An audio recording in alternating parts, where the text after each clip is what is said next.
Welcome to 99 TV. నేను బ్రహ్మనాయుడు. నిలిచాడు గెలిచాడు నవీన్ యాదవ్. ఈరోజు ఆయన జూబ్లీ హిల్స్ ఎమ్మెల్యేగా ప్రజల మద్దతుతోటి ఎన్నికయ్యాడు. ఇదే జూబ్లీ హిల్స్ నియోజకవర్గానికి ఒకప్పుడు పీజేఆర్ గారి కుమారుడు ఎమ్మెల్యేగా పనిచేశాడు. ఆ తర్వాత కాలంలో ఆయన వరుస ఓటములు, కాంగ్రెస్ పార్టీ టికెట్ నిరాకరించడం, ఆయన బీఆర్ఎస్లో చేరిపోవటం, గోపీనాథ్ గారి గెలుపు బీఆర్ఎస్లో 2014 నుంచి వరుసగా 3 సార్లు, ఆయన అకాల మరణం. ఆ తర్వాత జరిగినటువంటి ఉప ఎన్నిక జూబ్లీ హిల్స్లో. అంటే ఈ జూబ్లీ హిల్స్ ఉప ఎన్నిక గురించి చెప్పాలంటే అభ్యర్థుల మధ్య హోరాహోరీ కన్నా పార్టీల మధ్య, బీఆర్ఎస్ కాంగ్రెస్ 2 పార్టీల మధ్య హోరాహోరీ పోరు జరిగిందని చెప్పుకోవాలి. అయితే ఇక్కడ ప్రత్యేకంగా మనం నవీన్ యాదవ్ గారి గురించి చెప్పాలి. ఎందుకంటే ఈయన నిలబడటం అనేది గొప్ప విషయం.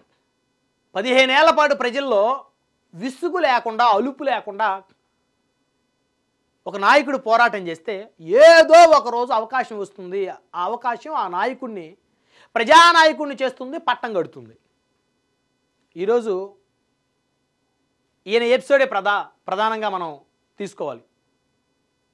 ఒక నాయకుడు నిరంతరం ప్రజల్లో ఉండి సంవత్సరాల పాటు అలుపు లేకుండా, విసుగు లేకుండా, ఓపికతో ప్రజల మధ్యన ఉంటే ఏదో ఒకరోజు ప్రజలు ఆ నాయకుడికి అవకాశం ఇస్తారు అనేటువంటిది అక్షర సత్యం.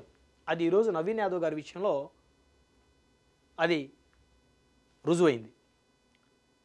మరి ఈయన ఇప్పుడు ఏదో పోటీలో దిగిన అభ్యర్థి కాదు. బహుశా ఇది ఆయనకి 4వ ఎన్నిక. ఒక ఎన్నిక పోటీ చేయలేదు 2023. అయినప్పటికీ కూడా కాంగ్రెస్ అభ్యర్థి కోసం ఫైట్ చేశాడు. 4వ ఎన్నిక ఇది. ఫస్ట్ ఎన్నిక 2014. 2014లోనే 40,000 పైచీల కోట్లు సాధించి 2వ స్థానానికి వచ్చాడు ఎంఐఎం నుంచి. అప్పుడు పీజేఆర్ గారు కుమారుడు 3వ స్థానానికి పడిపోయిన పరిస్థితి, మాగంటి గోపీనాథ్ గారు ఎమ్మెల్యే అయిన పరిస్థితి. ఆ రోజే నవీన్ యాదవ్ గారు కనుక అసలు పోటీలో లేకుండా ఉన్నట్లయితే ఎంఐఎం నుంచి పీజేఆర్ గారు కుమారుడు గెలిచే అవకాశం ఉండేది. మాగంటి గోపీనాథ్ గారు 2వ ప్లేస్లోకి వచ్చే పరిస్థితి ఉండేది. కానీ ఈయన పోటీతోటి జూబ్లీ హిల్స్ రాజకీయ ముఖ చిత్రం మొత్తం మారిపోయింది 2014లో. 2014కు ముందు ఒక లెక్క, 2014 తర్వాత ఒక లెక్క. ఎందుకంటే ఈయన ఎంటర్ అయిన తర్వాత నుంచి లెక్కలన్నీ మారిపోయినాయి. అంతకుముందు పీజేఆర్ గారి కుమారుడు విష్ణువర్ధన్ రెడ్డి గారి ఆధిపత్యం ఎక్కువగా ఉండేది. ఆయనకి ప్రజల మద్దతు ఉండేది. ఎప్పుడైతే ఈయన రాజకీయ అరంగేట్రం చేశారో, బహుశా 28-29 సంవత్సరాల వయసుకే ఈయన పోటీ చేసిన పరిస్థితి ఎంఐఎం అభ్యర్థిగా. 40,000 పైచీల కోట్లు సాధించి 2వ స్థానంలో నిలబడ్డ పరిస్థితి. 2018 ఎన్నికలకి ఈయనకు టికెట్ ఇవ్వకపోతే ఎంఐఎం ఇండిపెండెంట్గా పోటీ చేసి 20,000 ఓట్లు నమోదు చేశారు. అంటే టికెట్ రాలేదని వదిలేసి వెళ్ళిపోలా, తను బరిలో నిలబడాలి అనుకున్నాడు, నిలబడ్డాడు. 23 ఎన్నికలు కాంగ్రెస్ పార్టీ అభ్యర్థికి సపోర్ట్ చేయండి, సో మీకు భవిష్యత్తులో కాంగ్రెస్ నుంచి మేము అవకాశం ఇస్తాను కాంగ్రెస్ అధిష్టానం చెప్పడంతో కాంగ్రెస్లో చేరి అజారుద్దీన్ గారికి మద్దతు పలికి ఆయన గెలవాలని చెప్పేసి ప్రయత్నం చేశారు. సో కొద్ది ఓట్లతోటి ఆయన ఓడిపోయి మళ్ళీ గోపీనాథ్ గారు 3వసారి ఎమ్మెల్యే. అంటే 2014, 2018, 2023 3 ఎన్నికలు చాలా ఓపికతో, ఓర్పుతో ప్రజల్లోనే ఉన్నారు. సరే, గోపీనాథ్ గారు అకాల మరణం, ఉప ఎన్నికలు రావటం, గోపీనాథ్ గారి సతీమణి సునీత గారికి బీఆర్ఎస్ టికెట్ ఇవ్వడం, కాంగ్రెస్ పార్టీ టికెట్ నవీన్ యాదవ్ గారికి ఇవ్వడం. అంటే ఎందుకు ఇచ్చింది ఆయన కాంగ్రెస్ టికెట్? నిత్యం ప్రజల్లో ఉంటున్నాడు, పోరాటం చేస్తున్నాడు. ఆయన వదిలేసి వెళ్ళిపోవాలా, ఓడిపోయాను కదా అని చెప్పేసి వదిలేసి వెళ్ళిపోవాలా. ఆయన ఓడిపోతానే వచ్చాడు. 2014 ఓడిపోయాడు, 2018 ఓడిపోయాడు, 2023 టికెట్టే రాని పరిస్థితి. కాంగ్రెస్లో చేరి టికెట్ కోసం ట్రై చేశారు. సరే, వాళ్ళు ఏదో నచ్చ చెప్పారు. అయినా కూడా ఓపికతో పార్టీ గెలుపు కోసం ఆయన ఫైట్ చేశాడు. అంటే టికెట్ రాలేదనో, గెలవలేదనో ప్రజలను వదిలేసి, నియోజకవర్గాన్ని వదిలేసి ఆయన ఎక్కడికి వెళ్ళిపోలేదు. తన పనులు తానేం చూసుకోవాలి. ఫుల్ టైం పొలిటీషియన్గా నిలబడ్డాడు కాబట్టే, నిలిచాడు కాబట్టి ఈరోజు గెలిచాడు ఆయన. లేకపోతే అంత ఈజీగా ఆయనకి అవకాశం దక్కి ఉండే పరిస్థితి ఉండేది కాదు. ఈరోజు ఈ ఎపిసోడు 2 తెలుగు రాష్ట్రాల్లో యంగ్ లీడర్స్ అందరికీ కూడా ఈ ఎపిసోడు ఒక ఆదర్శం. ఎందుకు ఆదర్శం అంటున్నామంటే, ఒక టికెట్ ఒక ఎలక్షన్ టికెట్ వచ్చి ఓడిపోయి వచ్చే ఎన్నికల్లో ఆ పార్టీ టికెట్ ఇవ్వకపోతే టక్కన పార్టీ మారే ఆలోచన చాలామంది నాయకులు చేస్తున్నారు. దానివల్ల వాళ్ళ క్రెడిబిలిటీ ఉండదు. ఇప్పుడు ఈరోజు ఆయన ప్రజల్లో ఉండటం ఒకటి, 2023లో మరి కాంగ్రెస్లో చేరి టికెట్ ట్రై చేసినా ఆయనకి టికెట్ రాకుండా అజారుద్దీన్ గారికి టికెట్ వచ్చినా ఆయన్ని గెలిపించమని కాంగ్రెస్ అధిష్టానం ఈయనకి నచ్చజెప్పి బరిలోకి దించినా ఈయన ఓపికతో సిన్సియర్గా జెన్యున్గా కాంగ్రెస్ అభ్యర్థి అజారుద్దీన్ గారి గెలుపు కోసం ఈయన ఫైట్ చేశాడు. అంటే పార్టీ అధిష్టానానికి లాయల్టీగా ఉన్నారు.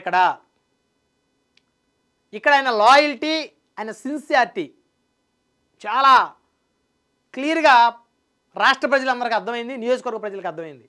కాబట్టే 2025 ఈ ఉప ఎన్నిక జూబ్లీహిల్స్ కాంగ్రెస్ పార్టీ టికెట్ ఇచ్చింది. ఈయన కాకుండా ఏ అభ్యర్థికి టికెట్ ఇచ్చినా వాళ్ళకి ఆ స్థాయి అవకాశాలు ఉండేవి కాదు. అంటే సుదీర్ఘమైనటువంటి పోరాటం చేస్తే ఒక నాయకుడు లాయల్టీగా ఉంటే పార్టీకి, ప్రజల్ని నమ్ముకొని ప్రజల కష్ట సుఖాల్లో ట్రావెల్ చేస్తూ ఉంటే ఏదో ఒక రోజు వారికి అవకాశం వస్తుంది అనే దానికి ఒక బలమైనటువంటి ఉదాహరణే ఈరోజు ఈ యంగ్ ఎమ్మెల్యే లైఫ్ స్టోరీ. విజయర్ గారి అబ్బాయి వాళ్ళ నాన్నగారు చనిపోయిన తర్వాత యునానిమస్గా ఎన్నికయ్యారు ఖైరతాబాద్. తర్వాత జూబ్లీహిల్స్ ప్రజలు అవకాశం ఇచ్చారు ఆయనకి. 2009లో ఎమ్మెల్యే అయ్యారు. 2014లో ఓడిపోయారు ఆయన. 2018 ఓడిపోయారు. 2014 ఓడిపోయిన తర్వాత ఆయన పెద్దగా ప్రజల్లో లేరు. 2018 కూడా ఓడిపోయిన తర్వాత ప్రజల్లో లేరు కాబట్టి కాంగ్రెస్ పార్టీ ఇంకా ఆయనతో అవ్వదని చెప్పేసి ఆయనకి టికెట్ ఇవ్వాల. అసలు పీజేఆర్ గారి అబ్బాయికి టికెట్ ఇవ్వకపోవడం అనేది అది నిజంగా చాలా ఆశ్చర్యమైనటువంటి అంశం. ఎందుకంటే ఆ పట్టు కోల్పోయాడు ఆయన రోజు రోజుకి. ఏ రాజకీయ పార్టీ అయినా ఒక నాయకుడు ఈరోజు ఉన్నటువంటి వారి దుస్థితి ఏంటి, వారి స్థితి ఏంటి చూస్తారు, అంతేగాని ఇంకా వాళ్ళ బ్యాక్గ్రౌండ్ చూసే పరిస్థితి పోయింది. ఇప్పుడు చాలామంది మంత్రుల కొడుకులకి, ముఖ్యమంత్రుల కొడుకులకి అసెంబ్లీ టికెట్లే రాని పరిస్థితులు 2 తెలుగు రాష్ట్రాల్లో ఉన్నాయి. సో కాబట్టి విష్ణువర్ధన్ రెడ్డి గారు ఫైట్ చేయలేకపోయారు, నిలబడలేకపోయారు, పార్టీ మారిపోయారు. అదే విష్ణువర్ధన్ రెడ్డి గారు కాంగ్రెస్లోనూ ఉన్నట్లయితే మొన్న ఎన్నికల్లో ఆయన కూడా అజారుద్దీన్ గారు గెలుపుకి పనిచేసినట్టయితే బహుశా మరి ఈరోజు ఒకవేళ ఆయన వైపు కాంగ్రెస్ అధిష్టానం ఏమైనా చూసేదేమో, లేకపోతే అట్లీస్ట్ ఢిల్లీ పోయి ఏమైనా లాబింగ్ చేసుకొని వాళ్ళ నాన్నగారికి ఉన్నటువంటి ఆ పేరుతోటి ఆయన ఏదైనా కొంచెం లాబింగ్ చేసుకుని టికెట్ తెచ్చుకోగలిగేవాడేమో. కానీ అవకాశాలు ఆయన కోల్పోయారు. కారణం పార్టీ మారిపోవటం. అంటే హైదరాబాద్ నగరానికి మొకటం లేని మహారాజుగా వెలిగిందినటువంటి ఒక మహానాయకుడు కుమారుడు ద్వితీయ శ్రేణి నాయకుడిగా నియోజకవర్గంలో మారటం అనేది ఆయన అభిమానులు ఇప్పటికీ జీర్ణించుకోలేకపోతా ఉన్నారు. అలాంటి పీజేఆర్ గారికి బలమైనటువంటి అనుచరుడిగా, కుడిభుజంగా, సన్నిహితుడిగా ఉన్నటువంటి చిన్న శ్రీశైలం యాదవ్ గారి కుమారుడు ఈరోజు అదే కాంగ్రెస్ నుంచి, అదే జూబ్లీహిల్స్ నుంచి టికెట్ తెచ్చుకొని ఎమ్మెల్యే అయి అసెంబ్లీలో అడుగు పెడుతున్నారంటే ఈ ఎపిసోడ్ ఎంతోమంది రాజకీయ నాయకుల పిల్లలకి ఒక పెద్ద ఉదాహరణ. తండ్రులు తాతలు ఎంత గొప్ప వాళ్ళైనా కావచ్చు, ఎన్నిసార్లైనా ఎమ్మెల్యేలుగా మంత్రులుగా గెలిచి ఉండొచ్చు, పదవులు చేసి ఉండొచ్చు, కానీ ప్రజల్లో లేకపోతే తండ్రులు తాతలు పేర్లు చెప్పుకొని ఎక్కువ కాలం ఏ నాయకుడు మనుగడ సాగించలేడు. ఎవరైతే నాయకుడిగా నిలబడాలి, గెలవాలి అనుకుంటారో వాళ్ళే ప్రజల్లో నిత్యం ఉండాలి. అందుకనే ఈరోజు నవీన్ యాదవ్ గారి గురించి మనం స్పెషల్గా చెప్పుకుంటా ఉన్నాం. నిలిచాడు కాబట్టే, ఎంతో ఓర్పుతో ఓపికతో నిలబడ్డాడు కాబట్టే, కలబడ్డాడు కాబట్టే ఈరోజు గెలిచాడు.